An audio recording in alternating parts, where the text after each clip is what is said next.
वो दनाए सबुल ख़त्मुर रसूल मौलाए कुल जिसने, वो दनाए सबुल ख़त्मुर रसूल मौलाए कुल जिसने, गुबार राह को बख्शा फ़रोगे वादी सीना। निगाहे इश्क मस्ती में वही अव्वल वही आखिर, वही कुरान वही फुरकान, वही यासीन वही ताहा। मौजूद सामीन, आज की ये नशिस्त स्पेशल हमने रबीउल अव्वल के महीना के सिलसिले में मुनक़्क़िद करने जा रहे हैं। और आज इस शॉर्ट से टाइम में मेरी कोशिश होगी कि मैं अपने नौजवानों को, मैं अपने यंगस्टर्स को इस महीने की फजीलत और इस महीने की बरकत और स्पेशली रसूलुल्लाह सल्लल्लाहु अलैहि वसल्लम के साथ ये जो महीना मुंसलिक है, ये जो इनके साथ अटैच हमने किया हुआ है, 12 रबीउल अव्वल और कुछ रवायात में 17 रबीउल अव्वल। ये रबीउल अव्वल महीना इत्तेहाद बैनुल मुस्लिमीन के लिए है। मेरे साथ आज अली रज़ा, मेरा बड़ा अच्छा दोस्त, मेरा स्टूडेंट, आज ये कुछ नौजवानों की नुमाइंदगी करते हुए कुछ क्वेश्चन करेगा और मैं कोशिश करूँगा बड़े शॉर्ट टाइम में कम्प्रीहेंसिव वे पे मैं उनका जवाब दूंगा। जी अली रज़ा। जी सर, जैसा कि आप जानते हैं कि रबीउल अव्वल का महीना स्टार्ट है, तो ये मुबारक माह है, तो हमें चाहिए कि इस पर हम डिस्कशन करें ज़्यादा से ज़्यादा। जो हमारी यंगस्टर हैं उनको अवेयरनेस हो, ठीक है। तो इसके रिलेटेड मैं कुछ क्वेश्चन करूँगा आपसे, तो आई होप कि आप उनके जवाब देंगे तो काफ़ी लोगों को नॉलेज मिलेगी। तो फर्स्ट क्वेश्चन मेरा ये है कि आप सल्लल्लाहु अलैहि वसल्लम का लोगों के साथ रवैया कैसा था? अली रज़ा, बात यह है कि रसूल खुदा की ज़िंदगी एक हमारे लिए नमूना अमल है।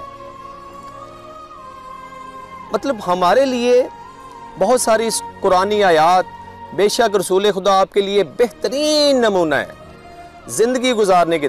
तो उन्होंने लोगों के, कोई ऐसा शख्स, हम लोगों को सलाम करते हैं अस्सलामु अलैकुम, तारीख गवाह है कि हर शख्स ने कोशिश की है कि मैं रसूल खुदा को पहले सलाम करूं, लेकिन कोई एक मौका भी नहीं मिलता कि जहां पे रसूल खुदा ने बाद में सलाम किया। और रसूल खुदा सबसे पहले सलाम किया करते थे। तो ये जो हम लोग चलते हुए कहीं पे महफिल में गए हैं बग़ैर सलाम के बैठ जाते हैं, तो उनकी जो ज़िंदगी है वो हमारे लिए एक नमूना अमल है कि सलाम करने में पहल करना, सलामती हो। मैं जहाँ भी जाता हूँ मैं ये अल्फाज अदा करता हूँ अस्सलामु अलैकुम, कि मेरी तरफ से आप सलामती में हैं, अल्लाह ताला आपको सलामत रखे मेरी तरफ। तो ये रसूल खुदा की ज़िंदगी के जितने पहलू हैं, अभी उसमें मैं लोगों के साथ रवैया के ताइफ का एक वाक़या आपको मैं छोटा सा जल्दी में बताना चाह रहा हूँ। उन्होंने इतने जुल्म किए कि आपके बदन से खून पाँव तक जारी हो गया। जिब्राइल तशरीफ़ लाए कि अल्लाह का हुक्म है कि है मेरे नबी हुक्म दें मैं इन दोनों पहाड़ियों को आपस में मिला दूं और ये ताइफ को इसमें गर्क कर दूं। रसूल खुदा के कितने खूबसूरत अल्फाज कि मैं इनके लिए, अगर मुझे आपने रहमतुल आलमीन बना के भेजा है तो फिर मैं ये गवारा नहीं समझता कि इनके साथ जुल्म किया जाए। तो मतलब हुस्न सलूक तो ख़त्म था उन पे। उनके ज़िंदगी के जितने पहलू हमने देखे हैं, मतलब बच्चों के साथ शफकत, बड़ों के साथ, मतलब इतनी उनकी ज़िंदगी के पहलू हैं कि मतलब बयान करना मुश्किल है। लिहाजा मैं सिर्फ अपने नौजवानों को ये शॉर्ट टाइम में बताना चाहूँगा कि कोशिश करें अपना इखलाक, अपना किरदार इतना अच्छा हो कि सीरत मैं जिसका फॉलोअर हूँ उनकी सीरत मुझ में नज़र आनी चाहिए। तो उम्मीद है कि आप इस पे शॉर्ट टाइम में इस पे लोगों के साथ उनका बड़ा खूबसूरत रवैया था, बड़ा खूबसूरत रवैया था। माशाल्लाह, बहुत अच्छा आपने एलैबोरेट किया। तो सेकंड क्वेश्चन मेरा ये है कि आप सल्लल्लाहु अलैहि वसल्लम का अपने घर वालों के साथ कैसा रवैया था? अल्लाह, बहुत अच्छा क्वेश्चन है। देखें, इसके लिए एक रिवायत है कि एक सहाबी थे, जंग उहद में ज़ख्मी हुए, उनके घर तीमारदारी करने जाते थे और नंगे पाँव के जनाजे, मसूद नाम था उनका, शायद मुझे अभी साद बिन मसूद या मसूद बिन साद, ये सहाबी रसूल थे। तो नंगे पाँव जनाजे में तशय्युए जनाजा में शिरकत की, लेकिन जब तवीज़े कब्र बंद किया तो लोगों ने कहा, उसकी वालदा ने कहा कि क्या बख्शा हुआ है मेरा बेटा, और लोगों ने कहा क्या बख्शा हुआ है? तो रसूल खुदा ने कहा नहीं, खामोश हो जो, अभी इसकी पसलियाँ टूट रही हैं। क्या वजह थी? रसूल खुदा आपने उसकी तीमारदारी की, आपने उनका सारा जनाजा पढ़ाया, सारा कुछ किया। उन्होंने क्या अपने घर वालों के साथ बद अखलाक था। तो जनाब जो शख्स अपने घर वालों के साथ बद अखलाक है उसको सज़ा मिलेगी। ये आज के नौजवान जो मेरे हैं ये बात ज़रा गौर से सुने कि मैं बाहर मेरा बड़ा अच्छा अखलाक है, मैं अस्सलाम वालेकुम सबसे बड़े गले मिल के मिलूँ, लेकिन गा रहा हूँ तो मेरी ज़ुबान बदतमीज़, मैं बद अखलाक हो गया, अपने बच्चों से बात करूँ, अपने वालिदैन से बात करूँ, तो वो कोई सीरत नहीं है। तो घर वालों के साथ स्पेशली रसूल खुदा का अपनी अज़वाज के साथ बड़ा खूबसूरत और बड़ा अखलाक इतना खूबसूरत था। और स्पेशली आप बी फातिमा ज़हरा की आप मिसाल आपके सामने है कि जब भी बीबी आपके घर में आती अपनी मसनद से खड़े हो जाते। फिर रिवायात में ये नहीं मिलता खाली खड़े होते थे, चल के जाते और फिर अपनी मसनद पे बिठाते, और कोई रिवायत नहीं मिलती कि रसूल खुदा फिर बैठे हों। तो ये वो घर वाले हैं कि जिनके साथ उन्होंने सलूक करके दिखाया और हमारे लिए एक बेहतरीन मिसाल कायम की। जी सर, मैं यहाँ पर थोड़ी सी इखलाक पे रोशनी डालना चाहता हूँ कि रसूल खुदा ने एक और भी फरमान मैंने सुना था कि एक शख्स बहुत परहेज़गार है, नमाज अदा करता है, बहुत डिवोट है, लेकिन अगर वो इखलाक उसका बद इखलाक है, ठीक है, इखलाक अच्छा नहीं है, तो वो उसकी वजह से भी जन्नत में फेंक दिया जाएगा।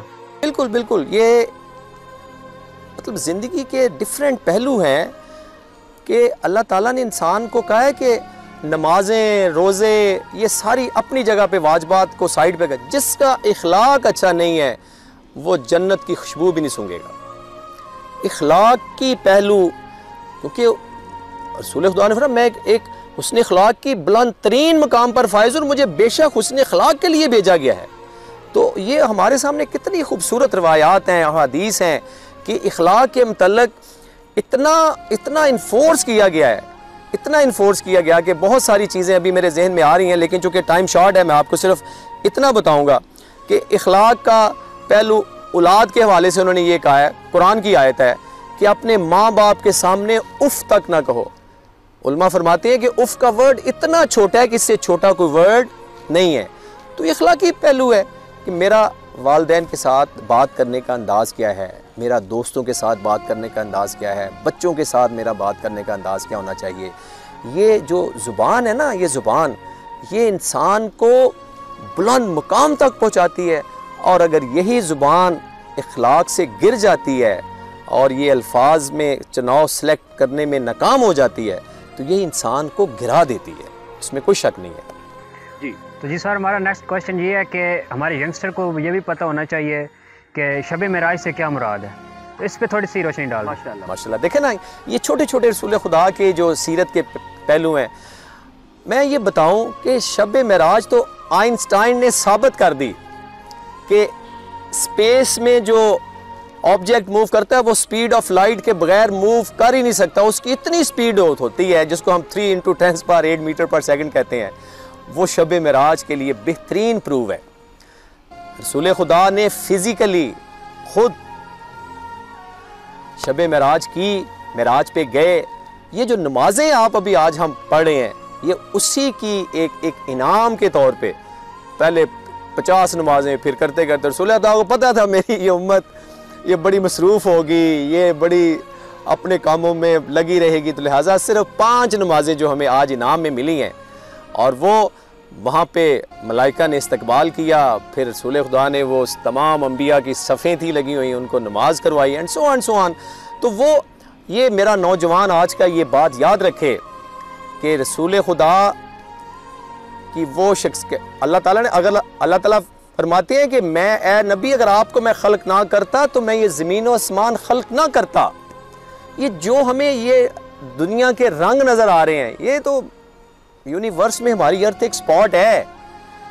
तो लिहाजा अल्लाह ताला ने फरमाया कि जब कुछ भी नहीं था तो ए नबी मैंने आपका नूर खल्क किया, ठीक है।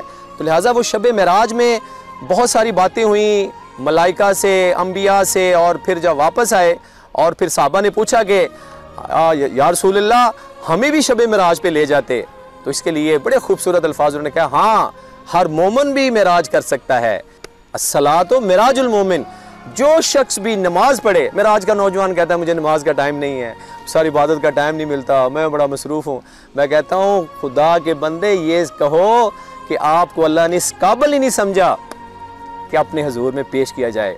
प्राइम मिनिस्टर और प्रेसिडेंट आपको कोई कॉल लेटर भेजे, इनविटेशन कार्ड भेजे, आप 1000 लोगों को, मैक्सिमम लोगों को बताओगे जी मुझे इनविटेशन आया है, तो जब अल्लाह ताला की सदा आती है, हैं अजान की आवाज़ जब आती है, तो हमें उस तरफ रग़बत ही नहीं होती। जी ये क्वेश्चन ये है कि हमारे जो यंगस्टर हैं वो फेमस सेलिब्रिटीज़ की स्टोरीज़ पढ़ना बहुत पसंद करते हैं, लेकिन उनको दीन की अवेयरनेस नहीं है। इसी सिलसिले में आप रसूल खुदा के आखिरी खुतबे के बारे में थोड़ा सा एलैबोरेट कर दें। माशाल्लाह माशाल्लाह। देखिए, जब रसूल खुदा ने ज़िंदगी में एक ही हज की है और उस हज के वापसी पे प्लानों का मिंबर बनवाया, 1.25 लाख से ज़्यादा लोग इकट्ठे थे, उन्होंने कहा सब के प्लान उतार दिए जाएँ ताकि कोई जा ना सके। रसूल खुदा को चूँकि इससे पहले बहुत मकामात पर ये हुक्म था कि आप ये जो हमने आपको ये हुक्म दिया है इसको पूरा करें, लेकिन रसूल खुदा हेजिटेट करते रहे कि नहीं नहीं। लेकिन जब गदीर के मौका पर जब वापस आ रहे थे, वो एक गदीर एक ऐसी जगह जहाँ पे मुख्तलिफ रस्ते निकलते हैं, मुख्तलिफ कबाइल की तरफ रस्ते जाते हैं। रसूल खुदा को जब हुक्म हुआ कि मेरे नबी, ए मेरे रसूल, अच्छा यहाँ पे फिर रसूल कह के पुकारा अल्लाह ताला ने, ए पैगाम रसां। इससे पहले या अय्युहल मुज़म्मिलो, या अय्युहल मुदस्सिरो, ए मेरे कमली वाले, ए मेरे फ़लाँ, मतलब बड़े ख़िताबात से। लेकिन इस मौके पर अल्लाह ताला ने कहा ए पैगाम रसा, अगर आपने ये आज ये आपने मेरा हुक्म लोगों तक ना पहुँचाया तो आपने रसालत का हक अदा ना किया। तो लिहाजा वो गदीर का मौका था, उसमें प्लानों का मिंबर बनाया और अल्लाह का वो पैगाम पहुँचाया। पहले वो सारा खुतबा दिया कि आपको मैंने मतलब जो भी दीन इस्लाम पहुँचाया है ये अल्लाह का हुक्म था, एंड सो आप गोरे को काले पे, अजमी को अरबी को अजमी पे कोई फजीलत नहीं है। फजीलत किसको है? तकवा इलाही इख्तियार करने वालों को, जो मुत्तकी लोग हैं वो अल्लाह के यहाँ नज़दीक हैं। बाकी ये कोई काले गोरे को, कोई अरबी को अजमी पे कोई फजीलत नहीं है। फिर इमाम अली का बाजू पकड़ के बुलंद करके फरमाया मन कुन तो मौला हो फ़हाज़ा अली मौला। ये आखिरी जो खुतबा था। उसके बाद फिर रसूल खुदा ने तमाम असहाबा को कहा कि हज़रत अली अलैहिस्सलाम कहा कि आप खैमे जाके में बैठे और असहाब से कहा कि आप जाके फर्दन फर्दन मुबारक दें और जो ये खुतबा सुन रहे हैं वो उन तक मेरा पैगाम पहुँचाएँ, जो घर में जाके इनको बताएं, जो भी ये वो, चूँकि रसूल खुदा को वही के ज़रिए इल्म हो गया था कि अभी मैं दुनिया से वसाल करने वाला हूँ और इसके बाद दीन को लावारिस छोड़ के नहीं जाना, दीन उनके हाथ सौंप के जाना जो दीन के वारिस हैं। फिर इमाम अली और औलाद अली ने दीन पे कुर्बानियाँ दे के ये साबित कर दिया कि वाकई जो दीनदार होते हैं, जो दीन, ऐसे नहीं कहा गया वो चिश्ती जो मोइनुद्दीन चिश्ती ने, शाह अस्त हुसैन बादशाह अस्त हुसैन, दीन अस्त हुसैन दीन पना अस्त हुसैन, सरदाद नदाद दस्त दर दस्त से यजीद हक्का के बिना ला इलाहा अस्त हुसैन। तो मोइनुद्दीन चिश्ती ने पूरी इस्लाम को, मरकज़ को एक नुक्ते पे इकट्ठा कर दिया। चूँकि अक्सर लोग समझते हैं कि इमाम अली मकाम का एक ख़ास मकाम है, मुहर्रम के ख़ास अयाम थे, बस उनका सो कर लिया, उन्होंने दीन बचा लिया। नहीं, पूरा साल हमें उन सब की सीरत पे पढ़ना भी है, उनको समझना भी है, और रसूल खुदा ने जो फरामीन हमें दिए हैं मन्नुआन उन पे अमल भी करना है। और आज के इस छोटे से मैसेज में, अली रज़ा टाइम बड़ा शॉर्ट है, मैं इसको ज़रा वाइंड अप करता हूँ।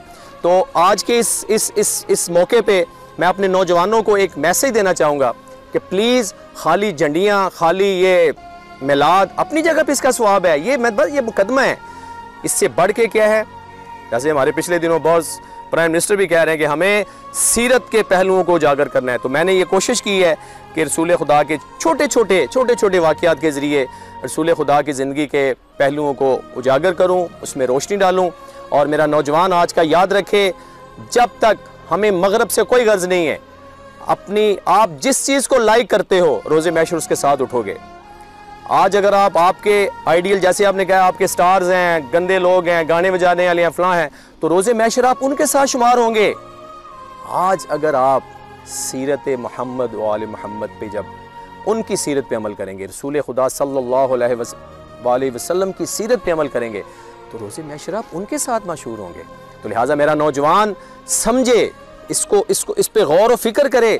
दीन में सबसे अजीम चीज़ जो है दीन, तफक्कुह फिद दीन, दीन में फ़िक्र पैदा करो। सोचो कि अल्लाह ने हमें पैदा क्यों किया है, अल्लाह ने हमें क्यों बनाया है, क्या मकसद हयात है हमारा। खाली खाना पीना, वो तो जानवर भी कर रहे हैं, खा पी तो वो भी रहे हैं, वो भी बच्चे पैदा कर रहे हैं, एंड सो ऑन। इंसान का मकसद तख्लीक, इंसान फरिश्तों से अफजल है अपने करैक्टर पे, उसका करैक्टर इतना सॉलिड हो कि फरिश्तों से अफजल है। और जब वही अखलाक से, वही अपने किरदार से गिर जाता है, तो मैं अपने स्टूडेंट को अक्सर कहा करता हूँ, तो वो चुपाहों से बदतर हो जाता है। जो रेंगने वाले होते हैं ना, वही इंसान है, 2 हाथ 2 पाँव हैं, 2 मतलब आंखें हैं, सारा कुछ वही है, लेकिन उसका किरदार इतना हाई लेवल हो कि फरिश्तों से अफजल हो जाता है। लेकिन अगर यही उसका किरदार गिर गया है, देखते हो बच्चियों के साथ ज्यादती, बच्चों के साथ ज्यादती, तो इंसान अपने उस लेवल से गिर के चुपाहों से बदतर हो जाएगा। तो लिहाजा आज का नौजवान ये रबीउल अव्वल के महीने में ख़ासकर मेरी आप सब अपने आप से, सबसे पहले अपने नौजवानों से, सब लोगों से ये रिक्वेस्ट है कि रसूल खुदा सल्लल्लाहु अलैहि वसल्लम की सीरत पे अमल करें, उनकी पहले सीरत को समझें, फिर उस पर अमल करें। और हम दुआ करते हैं अल्लाह ताला हमें रसूल खुदा सल्लल्लाहु अलैहि वसल्लम की सीरत को समझने, उसको पढ़ने और उस पर अमल करने की तौफीक दे। ओके अली रज़ा, बहुत शुक्रिया आपका। अल्लाह ताला आप सबका हामी नासिर हो। वस्सलामु अलैकुम।